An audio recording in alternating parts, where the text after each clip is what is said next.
বিসমিল্লাহির রহমানির রহিম। সুপ্রিয় শিক্ষার্থীবৃন্দ, জয়া বহুমুখী উচ্চ বিদ্যালয় কর্তৃক আয়োজিত আজকের অনলাইন ক্লাসে আমি মোহাম্মদ আবুল কালাম আজাদ তোমাদেরকে ষষ্ঠ শ্রেণীর গণিত বিষয় নিয়ে উপস্থিত হয়েছি।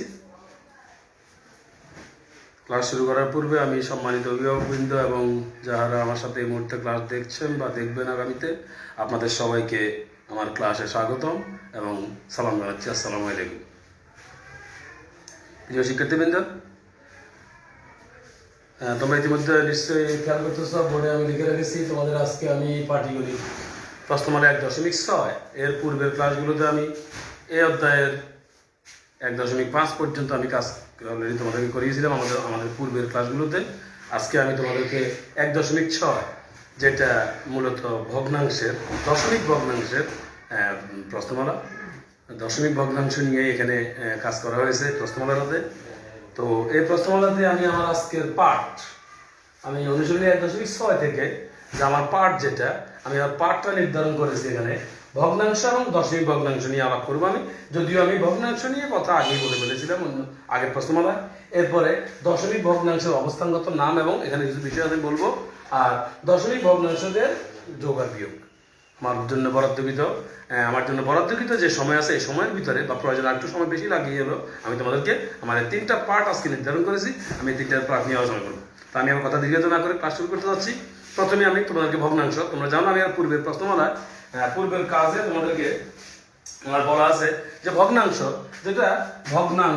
এটা তোমরা জানো আমি বলেছিলাম ভগ্নাংশ এটা আমরা ইয়ে করলে আসে ভগ্ন যোগ অংশ। ব্যাপারটা অনেকটা এরকম হয়। ভগ্ন মানে ভাঙা অংশ, ভগ্নাংশ মানেই এটা ভাঙা একটা অংশ, ভাঙা অংশ ভগ্নাংশ। তো এখানে ভগ্নাংশের দুইটা রূপ আছে, দুইটা বলা যায়। প্রথমত সেটা হলো দশমিক ভগ্নাংশ আর সাধারণ ভগ্নাংশ এবং দশমিক ভগ্নাংশ। ভগ্নাংশের যে দুইটার নাম আছে সেটা হলো ধরো এক সাধারণ ভগ্নাংশ, একটা হলো সাধারণ ভগ্নাংশ, আর একটা হলো 2 দশমিক ভগ্নাংশ। এর মধ্যে সাধারণ ভগ্নাংশ নিয়ে আমরা গত কয়েকটা ক্লাস এই অনলাইন ক্লাসেই আমি অন্তত 2-3টা ক্লাস করেছি শুধুমাত্র সাধারণ ভগ্নাংশ নিয়ে। এই সাধারণ ভগ্নাংশতে আমি বলেছিলাম যে সাধারণ ভগ্নাংশ আবার কয়েক রকমের। যে তোমরা জানো ভগ্নাংশ মানেই তার মধ্যে হর এবং লবের অবস্থান থাকবে। তো সেই হিসাবে সাধারণ ভগ্নাংশের রূপ আছে, ধরো প্রকৃত ভগ্নাংশ, অপ্রকৃত ভগ্নাংশ, মিশ্র ভগ্নাংশ।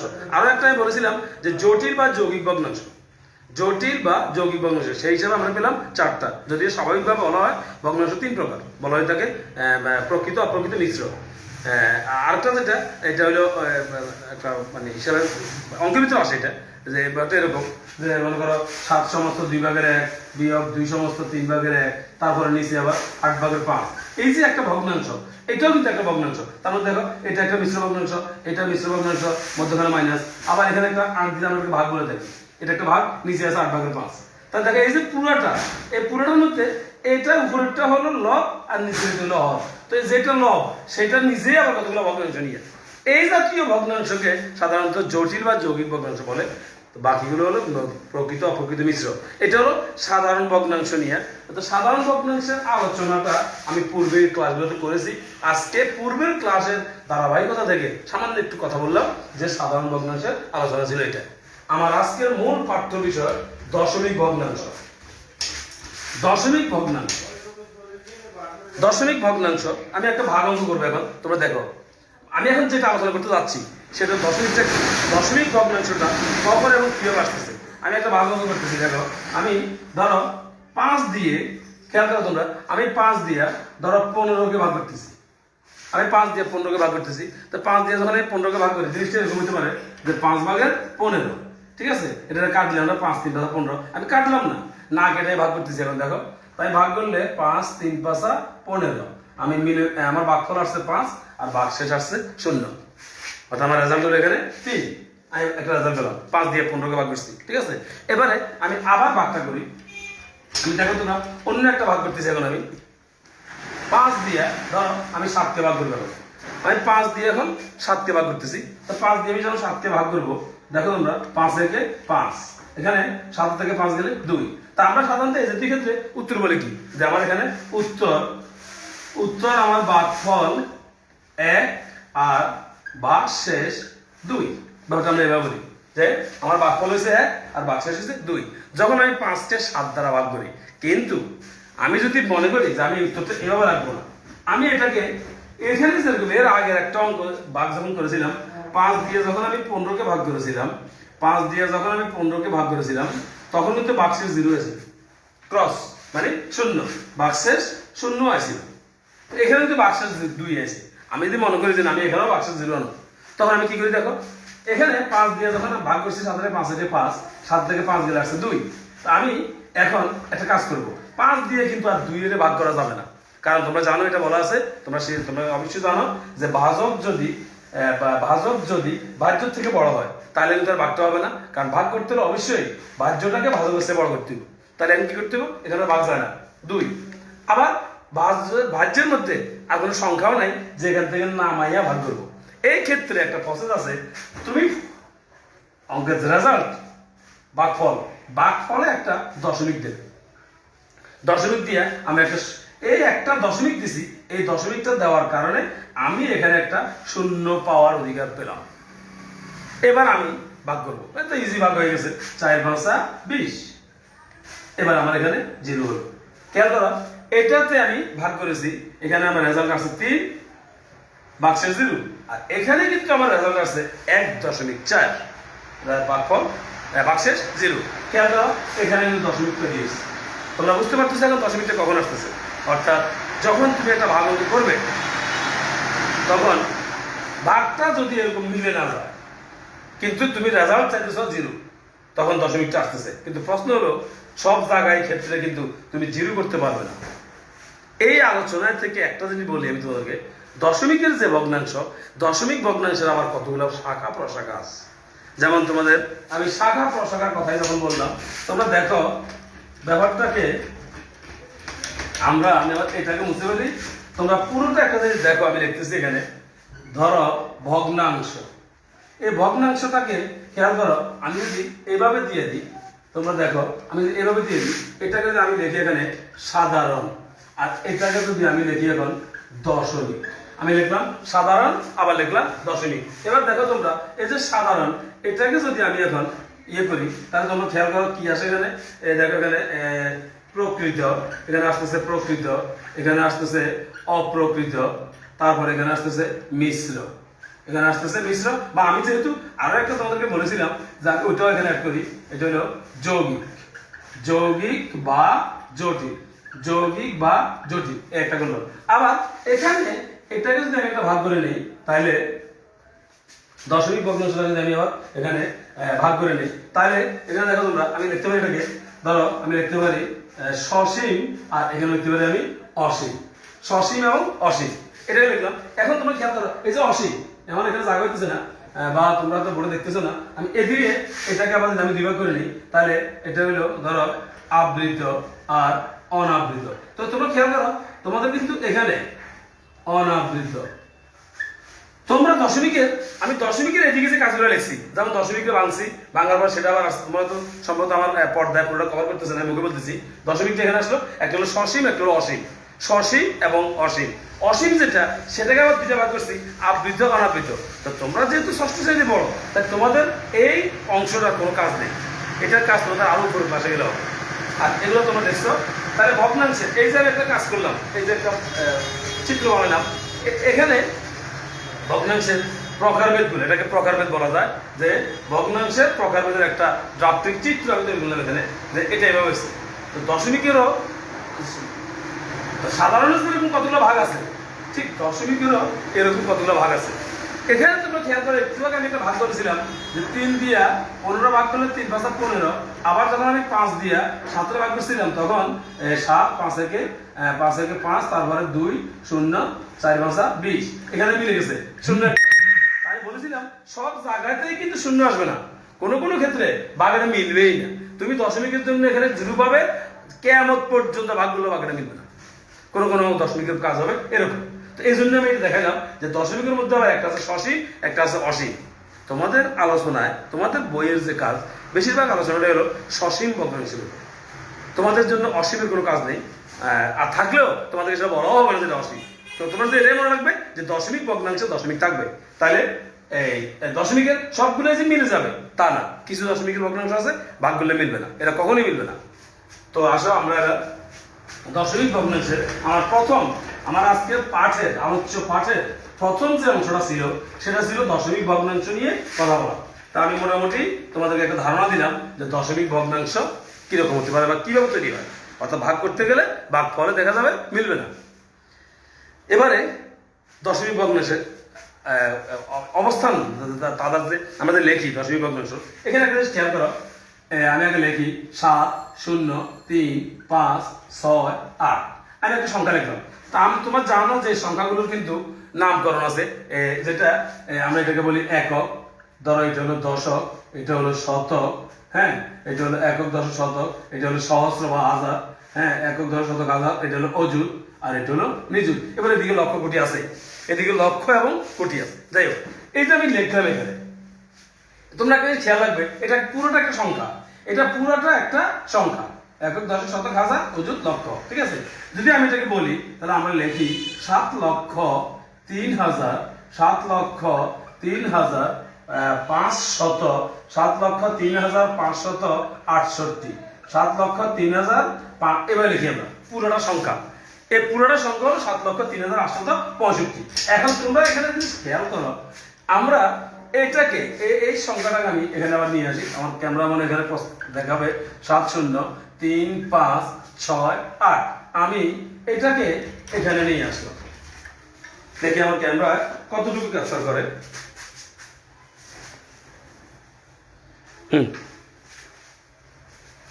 অত্যন্ত দুঃখজনক যে আমার সাথে এই মুহূর্তে অনলাইনে একজনও নেই, একজনকেও আমি এই মুহূর্তে আমার সঙ্গে অনলাইনে দেখতে পাচ্ছি না যে আমার সঙ্গে কেউ একজন আসে। দাও আমি মানে এতটুকু আশা দিচ্ছি যে হয়তো এখন নাই, পরে হয়তো দেখবে এরা, যেহেতু ক্লাসগুলো আমাদের ফেসবুকে এবং আমাদের যে ফেসবুকে গ্রুপ আছে গ্রুপে দেওয়া থাকবে।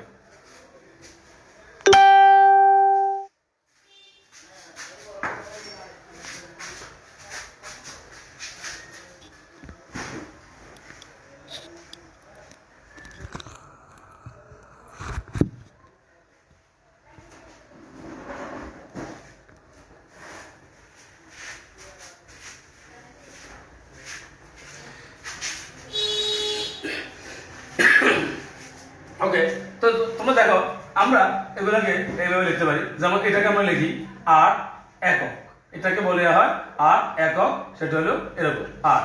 আবার এটাকে বলি আমরা 6 দশক, এটাকে বলা হয় 6 দশক, এটা হলো 6 শূন্য। তারপরে এটাকে বলা হয়, ধরো এটাকে বলা হয় 5 শতক, তারপরে এটা হলো 500।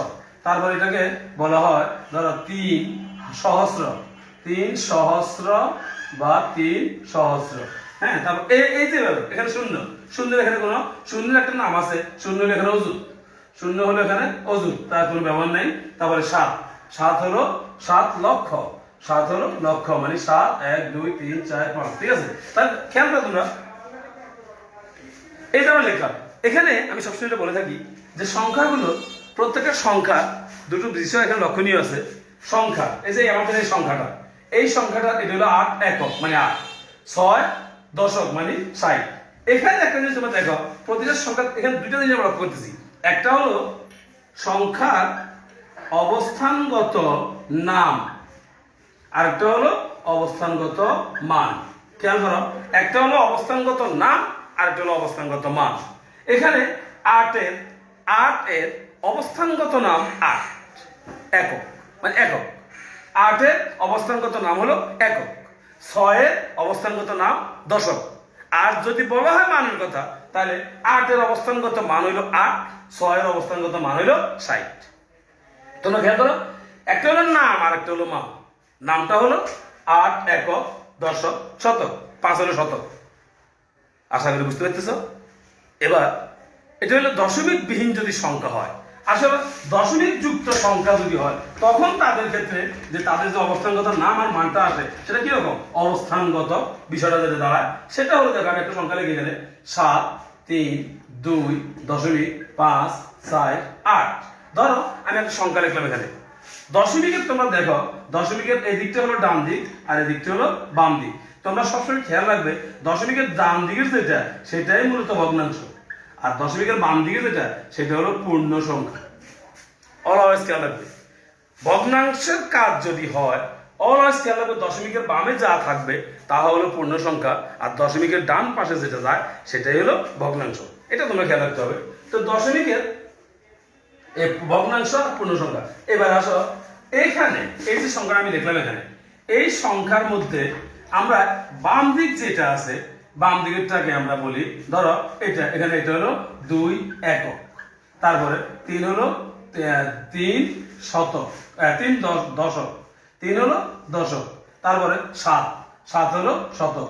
তো তোমরা খেয়াল করো দশমিকের বামেরটা কিছুক্ষণ পূর্বে আমরা যে করেছিলাম, আমরা যে বলেছিলাম ওইটাই কিন্তু এখানে একই, একক দশক শতক। খেয়াল করো দশমিকের বেলায় একটা দশমিকের বাম দিক থেকে আরম্ভ হয়েছে এখানে একক দশক শতক।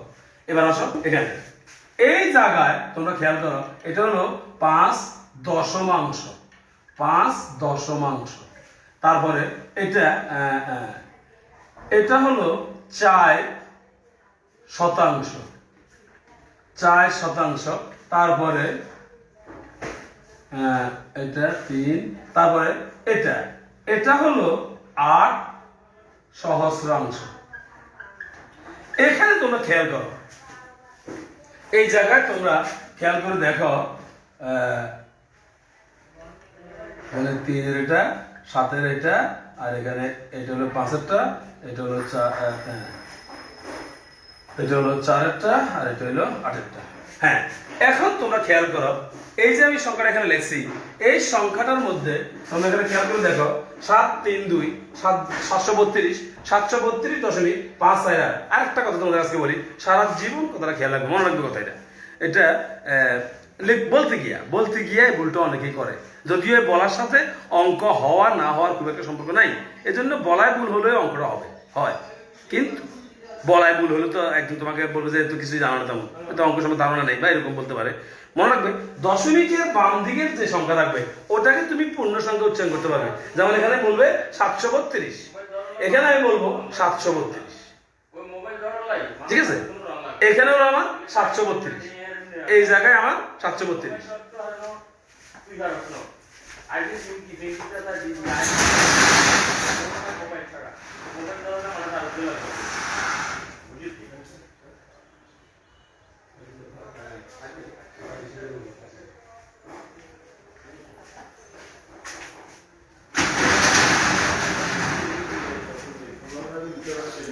হ্যাঁ, তো দেখো প্রিয় শিক্ষার্থীবৃন্দ, এখানে দশমিকের বাম দিকের যে সংখ্যাটা এটাকে তোমরা পূর্ণ সংখ্যা উচ্চারণ করতে পারবে 732। দশমিকের বাম দিকের সংখ্যাটা 732 বলা হবে, ওটা সমস্যা নেই। বাম দিকের পরে ডানের যে সংখ্যাটা ওখানে তোমরা খেয়াল করবে, ওখানে তোমাদের বলতে হবে নাম ধরে ধরে 5 4 8, অর্থাৎ 732.548।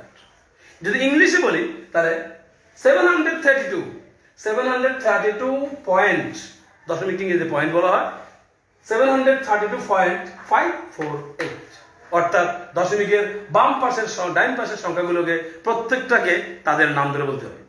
পূর্ণ সংখ্যা তো এখানে 548 বলা যাবে না, 732.548 বলা যাবে না, কারণ 548 এই পুরোটা একটা সংখ্যা বোঝায়, আর নাম ধরে বললে তখন এটা ভগ্নাংশ আকারে বোঝায়। এখন খেয়াল করো এখানে যখন আমরা এদের নামগুলো বলছি, এদিকে সাধারণ সংখ্যা একক দশক শতক, একক দশক শতক, আর এদিকে কিন্তু এখান থেকে শুরু দশমাংশ শতাংশ সহস্রাংশ।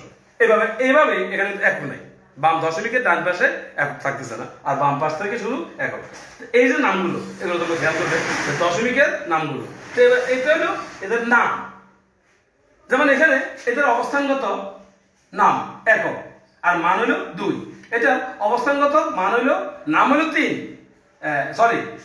শতক দশক, কিন্তু মান হলো 30। আবার এখানে অবস্থানগত নাম হলো শতক আর মান হলো 700। তাহলে এদের বেলায় 5 এর অবস্থানগত মান 10/5, 4 এর অবস্থানগত মান 100/4, 8 এর অবস্থানগত মান 1000/8। এই 10/5 এটাই 5 দশমাংশ, 100/6 এটা 4%, 1000/8 এটা 8 সহস্রাংশ। এভাবে দশমিকের ডাইনে এবং বামের সংখ্যার বিশ্লেষণটা আমি তোমাদেরকে বললাম কোনটা ঠিক আছে। আমি সংক্ষেপে আবার বলি, দশমিকের সংখ্যাগুলা উচ্চারণ করার জন্য দশমিকের বাম পাশের সংখ্যাটাকে পুরো সংখ্যা, আর দশমিকের বামের সঙ্গে ডাইনের সংখ্যাটাকে, ডান পাশের সংখ্যাটাকে নাম ধরে উচ্চারণ করে যাবে। আর দশমিকের ডান পাশের সংখ্যাটা হলো ডান দিকে যে সংখ্যাটা থাকবে এদিকে, আর এদিকেরটা এটার একক দশক শতক শুরু হবে স্বাভাবিকভাবে, তোমরা যেটা জানো। আর ডাইন দিকেরটা শুরু হবে দশমিকের সাথে সংখ্যা থেকে, ওদের সাথে দশমাংশ, দশক থেকে দশমাংশ, শতাংশ এভাবে। আচ্ছা, এরপরে দশমিক দেওয়া। দশমিক দেওয়ার তোমরা খেয়াল করবে, দেখো দশমিক 5.8, তুমি 5.8 এখানে 8 দিয়ে। এখানে একটা জিনিস তোমাদেরকে খেয়াল রাখবে, বীজগণিতের ক্ষেত্রে অনেক সময় এই ফোটাটা কিন্তু ইন্টিজারের কাজ করে, ফোটাটা নিচে, অর্থাৎ দশমিকের ফোটা হবে দুইটা সংখ্যার নিকটবর্তী, দুইটা সংখ্যার একটু ঈষৎ উপরের দিকে, অর্থাৎ দুইটা সংখ্যার এই যে এরকম ধরো, এরকম দুইটা সংখ্যার একটা ঈষৎ একটু উপরে, এই একটা সংখ্যা, এই একটা সংখ্যা, অর্থাৎ ব্যাপারটা হলো এরকম, একটা হলো একক আর একটা হলো দশমাংশ। একক এবং দশমাংশ এই দুইটা সংখ্যা মাঝামাঝি বরাবর কিঞ্চিত উপরে। আবার উপরে বলতে অর্থাৎ এই নয় যে একেবারে এখানে উপরে, অথবা এইও নয় যে এই সংখ্যার উপরে অথবা এই সংখ্যার উপরে, তোমাকে দিতে হবে দুইটা সংখ্যার মধ্যবর্তী বরাবর একটু উপরে। এটাই হলো দশমিক। আশা করি এই বিষয়টা তোমাদের কাছে ক্লিয়ার হয়েছে। আমার আজকের আলোচ্য সূচিতে পরবর্তী 3 নাম্বার পার্ট দিয়েছিলাম। আমি 3 নাম্বার পার্টটা নির্ধারণ করে রেখেছিলাম, সেটা হলো দশমিকের যোগ এবং বিয়োগ নিয়ে। আসো আমি এখন এই দশমিকের যোগ এবং বিয়োগ নিয়ে তোমাদের সাথে একটু কথা বলি। আসলে এটা আমাকে করতে হবে না, কারণ আমি জানি তোমরা অন্তত যোগ বিয়োগ তোমরা জানো, শিখে ফেলেছো অলরেডি, ফাইনাল সেকশন থেকে তোমরা করে আসতো এটা। আবার যোগটা আসলে দশমিকের যোগ আহামরি বা অন্য তেমন কিছু সিরিয়াস কিছু না, একটু ডিফারেন্স হবে এক জায়গায়। আসলে আমি একটা অঙ্ক করতেছি, আমি একটা অঙ্ক আগে লিখবো। আগে দেখো আমি একটা অঙ্ক লিখে গেছি, যোগ করো। একটা প্রশ্ন আমি লিখতেছি, 7 0 3 4 5 9 8 0 4 7 3 2 5 0। ধরো আমি 4টা সংখ্যা লিখলাম। একটাই আমি দিলাম 7034, একটা সংখ্যা লিখলাম আমি 59, একটা সংখ্যা লিখলাম আমি 804, একটা সংখ্যা লিখলাম আমি 73,250, আর 4টা সংখ্যা দিই 5। তাহলে আমি এখানে মোট সংখ্যা লিখলাম, কমা যেহেতু আছে তাহলে 1টা 2টা 3টা 4টা 5টা, আমি 5টা সংখ্যা লিখলাম এখানে। তোমরা তো শুনলে অবাক হবে, অনেক স্টুডেন্টকে আমরা দেখেছি এরকম হয়, এটা হয়তো আউট অফ মেমোরি হইতে পারে। দেখা যায় যদি এখন কাউকে আমি বলি যে এটাকে যোগ করো, তো ক্যালকুলেটর ছাড়া লিখে যোগ করতে হবে। তাও আবার শর্ত যদি দিন, আমার এটাকে লিখে যোগ করার 7034 যোগ 59 যোগ 804 যোগ 73,250 যোগ 5, যদি এভাবে লিখে যোগ করবে সে, ক্যালকুলেটর দিয়ে করুক তাই করুক। যদি শর্ত আরোপ করি যে এভাবে পাশাপাশি লিখে যোগ করতে পারবে না, শর্ত দিলাম উপরে এবং নিচে লিখে যোগ করবে, অর্থাৎ সংখ্যাগুলোকে এভাবে পাশাপাশি লিখে যোগ করা যাবে না, লিখতে হবে উপরে নিচে। এটা একটা শর্ত দিলাম। দ্বিতীয় শর্ত, তৃতীয় শর্ত, সংখ্যাগুলোকে সিরিয়ালে লিখতে হবে, অর্থাৎ এইটার পরে এটা আসবে, এরপরে এটা আসবে, এরপরে এটা, এরপরে। আমি আবার শিক্ষার্থীদের বলতেছি, তোমরা আমার এখনকার এই মুহূর্তের যে আলোচনাটা এটাকে একটু মন দিয়ে শোনো, কারণ আমি আমার এই শিক্ষকতা বয়সে এরকম অনেক প্রচুর স্টুডেন্ট পেয়েছি যাদেরকে দেখা গেছে যদি বলি এরকম সংখ্যা যোগ করার জন্য তারা কি ভুলগুলো করে, আমি এখন তোমাদেরকে ভুলগুলো দেখাবো। হ্যাঁ আসো, আমি বললাম এটা যোগ করার জন্য, তো এটা যোগ করতে গিয়ে শর্ত দিলাম। প্রথম শর্ত ক্যালকুলেটর ব্যবহার করতে পারবে না। দ্বিতীয় শর্ত বললাম উপরে এবং নিচে লিখতে হবে, একটা নিচে একটা। তৃতীয়ত বললাম সাজানো যাবে না, না সাজাইয়া, অর্থাৎ এটা তার নিচে এইটা, তার নিচে এইটা, তার নিচে এটা যোগ, সর্বশেষ এটা লিখে যোগ করবে। দেখো আমি তোমাদেরকে বলি, আমি যখন এরকম দেখেছি তখন আমি এমন কিছু স্টুডেন্টরা পেয়েছি, দেখেছি তাদের লেখা দেখো, তারা লিখতেছে 7 0 3 4 5 9 8 0 4, এরপরে লিখছে ধরো 7 3 2 5 0। তোমরা দেখো এই যে লেখাটা হলো, তাই পেয়েছি আমি তোমাদের সাথে, আমি এবার দেখেছি তখন আমি নিজে স্ট্রেঞ্জ, একটা স্টুডেন্ট ধরো 7-8 বা এরকম একটা স্টুডেন্ট এরকম একটা ত্রুটি যদি সে করে, তাহলে তখন ধরে নিই এটাই যে হয়তো সে ভুলে গেছে। কারণ দীর্ঘদিন যে বললাম ক্যালকুলেটর, এই সমস্ত ভুলগুলো মূলত বেশিরভাগ হচ্ছে ক্যালকুলেটারের কারণে। কারণ তোমরা ছোটবেলা থেকে ক্যালকুলেটার ব্যবহার অভ্যস্ত হয়ে গেছো। কারণ এখন তো ক্যালকুলেটার ব্যবহার এটা বৈধ বৈধ। কারণ একটা সময় আমি আবার বলেছিলাম, আমরা যখন মাধ্যমিক পর্যায়ে ছিলাম, ধর আমি যখন মেট্রিক পর্যন্ত ছিলাম, আমার মেট্রিক কথা বলি, আমাদের মেট্রিক পর্যন্ত আমরা ক্যালকুলেটার, আমাদের মধ্যে যে সমস্ত ছেলেপেলেদের অর্থাৎ যদি একটা শিক্ষার্থীর হাতে ক্যালকুলেটার থাকতো, আমরা ধরে নিতাম যে শিক্ষার্থীর পিতার আর্থিক অবস্থা খুব ভালো। ক্যালকুলেটার আর্থিক অবস্থা খুব ভালো, তার ক্যালকুলেটার আছে। অর্থাৎ তার কাঁধে একটা ব্যাগ থাকতো, স্কুলে আসার সময় যে একটা কাঁধে ব্যাগ নিয়ে আসতো, এবং যদি ক্যালকুলেটার থাকতো, ক্যালকুলেটার স্কুলে আনার কোনো ক্ষমতাই ছিল না, সাহস ছিল না, কিন্তু যদি বাড়িতে একটা ক্যালকুলেটার থাকতো, তো আমার মনে করতাম যে সে অবশ্যই বড় লোকের ছেলে। বাস্তবিক এটাই হইতো, যার একটু বাবার আর্থিক অবস্থা ভালো, তো দেখা যাচ্ছে তার স্কুলে আসার জন্য একটা ব্যাগ বা তার ক্যালকুলেটার থাকতো। কিন্তু আমাদের সময় ব্যাপারটা এরকম ছিল, সকলের ক্যালকুলেটার ছিল না, আর সকলের বিদ্যালয়ে আসার জন্য ব্যাগও ছিল না। আমার নিজেরই ব্যাগ ছিল না। আমি ম্যাট্রিক পর্যন্ত পড়ালেখা করেছি, আমি ব্যাগ ব্যবহার করতে পারিনি, কারণ আমাদের সময় ব্যাগের প্রচলনও ছিল না। তারপরে যারা একটু আর্থিক অবস্থা ভালো ছিল, তাদের ছেলেমেয়েরা হয়তো ব্যাগ ব্যবহার করতো। যাই হোক, ক্যালকুলেটারের কারণেই এই ঘটনা ঘটে। আসলে এর অর্থ এই নয় যে শিক্ষার্থী যোগ অঙ্ক পারে না, আমি বলি না যে সে পারে, কিন্তু ওই যে সে ক্যালকুলেটার ব্যবহার করতে করতে এতটাই অভ্যস্ত হয়ে গেছে, এখন সংখ্যাগুলোকে যে কিভাবে লিখতে হবে এটাও তার মাথায় নেই। শিক্ষক ঠিকই শিখিয়েছেন, হয়তো সে খেয়াল করে নাই বা ভুলে গেছে, কারণ সে তো ক্যালকুলেটার উপর নির্ভর। তা আমি তোমাদেরকে এখন দেখাচ্ছি, এখানে এসে লিখলো, এই লেখার মধ্যে তার ভুল ছিল। এবারে লেখার প্রক্রিয়াটা হলো কি, তোমরা যখন একটা সংখ্যা, আমি তো আলোচনা করতে দশমিক বিহীন, কেমন লাগবে যখন তোমরা এগুলো যোগ করতে যাবে, খেয়াল করবে সংখ্যাগুলো লেখার সময় প্রথমেই তোমাদেরকে একক দশক যে সিরিয়ালটা আছে, প্রত্যেকটা সংখ্যা ওই সিরিয়াল লিখতে হবে। যেমন দেখো, আমার প্রথম সংখ্যা ছিল 703 এখানে একক দশক শতক হাজার, এখানে একক দশক দেখো 9 5, এরপরে 4 0 8, তারপরে 0 5 2 3 7, সবার শেষে আছে 5। এবার তুমি খেয়াল করো, আমার যোগ করাটার জন্য যেটা কাজটা করতে হচ্ছে, সেটা হলো আমাকে একক বরাবর প্রত্যেকটার একক, দশক বরাবর প্রত্যেকটা দশক, শতক বরাবর প্রত্যেকটা শতক, হাজার, এভাবে লিখলাম। এবার আমি যোগ করে দেব। তো যোগটা আমি করতেছি না, যেহেতু আমার এখানে এই যোগ শেখানোর মূল কাজ নয়। আমার মূল টার্গেট হলো সংখ্যাগুলো যদি উপরে আর নিচে বসাইয়া যোগ করতে বলে ক্যালকুলেটর ছাড়া, তখন তুমি এইভাবে ক্যালকুলেটর ছাড়া যোগটা করবে। এটাই লেখার পদ্ধতি, এটাই লেখার ধরন। একটু সময় দিচ্ছি তোমাকে, হয়তো অনেকে লিখতে চাইবে, তাহলে আমি মশার আগে লিখে যোগটা তুমি নিজে করবে। এই যোগটা মনে করো তোমার নিজের কাজ করে, এইভাবে যোগটা করে প্রয়োজনে তুমি পরে ক্যালকুলেটর টিভি দেখবে যে তোমার এই যোগ আর ক্যালকুলেটর যোগের সাথে মিলে কিনে তুলে নাও।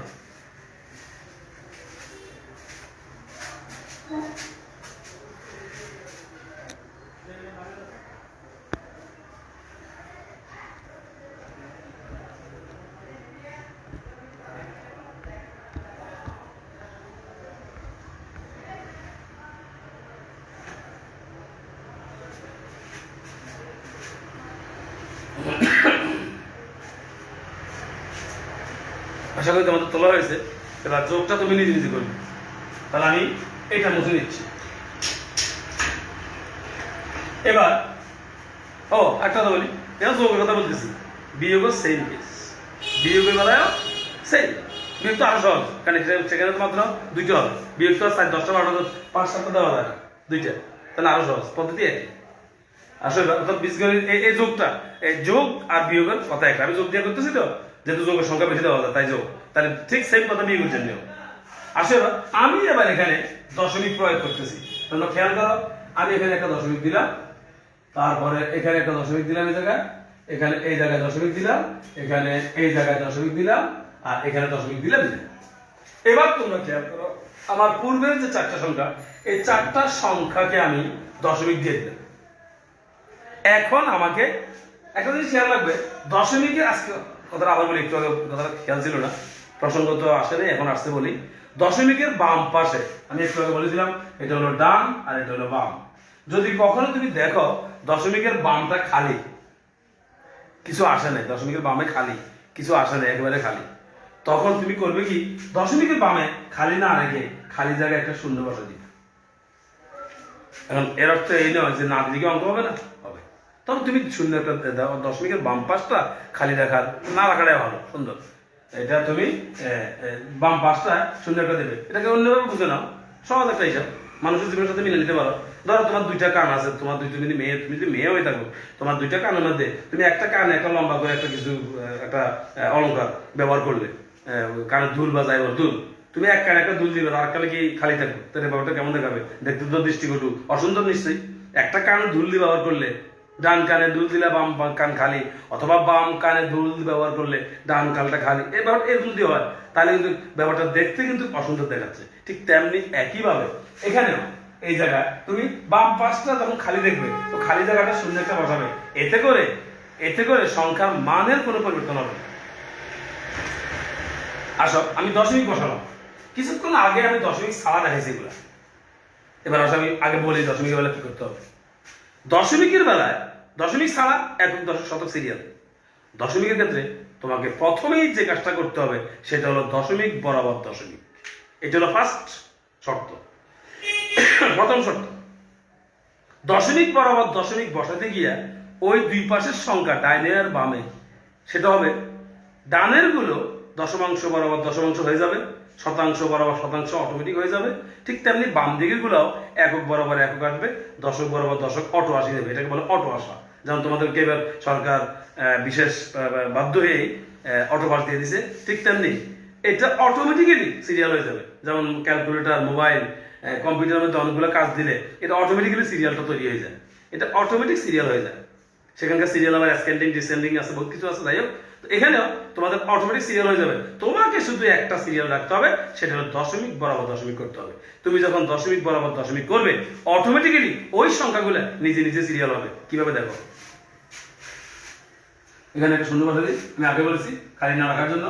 0.7034, তারপরে 5.9, তারপরে 0.8.4, তারপরে 0.23750, তারপরে একটা তো খেয়াল রাখবে, এই যে প্রসঙ্গটা বললাম, প্রসঙ্গ আসে গেছে, যদি কোনো সংখ্যায় দশমিক না থাকে, এমনি সংখ্যা, দশমিক বিহীন সংখ্যা মানেই সেটা দশমিকের বামে, অলওয়েজ খেয়াল রাখবে।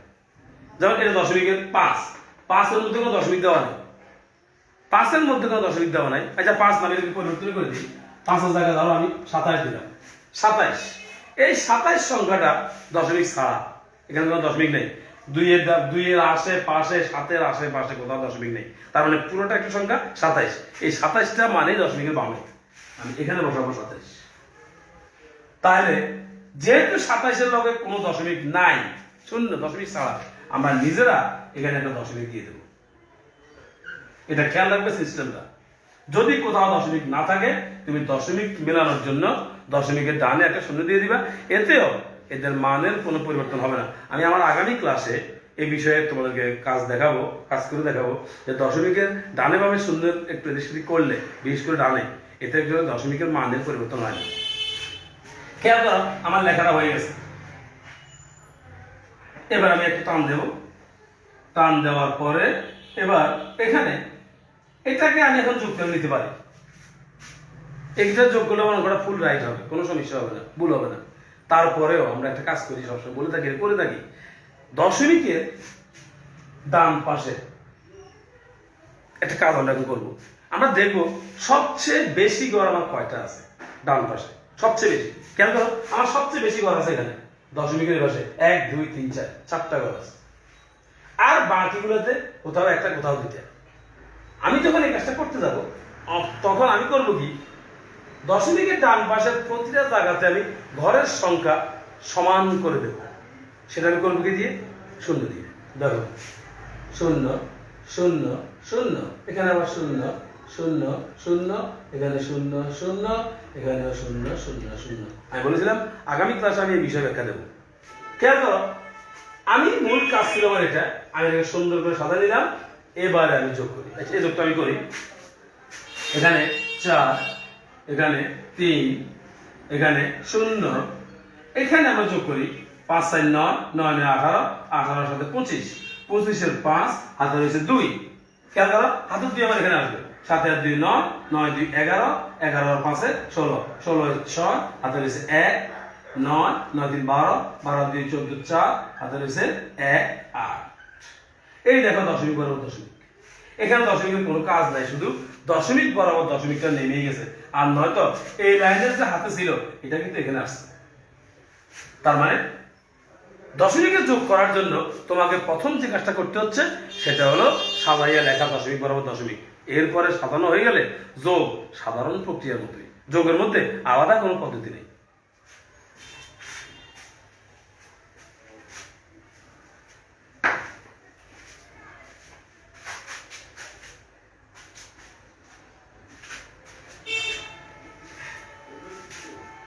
তো প্রিয় শিক্ষার্থীবৃন্দ, যোগ করলাম সেই পদ্ধতি বিয়োগ বেলায় আগে বলেছি, শুধু তোমার কাজ হবে দশমিক বরাবর দশমিক ঠিক রাখা।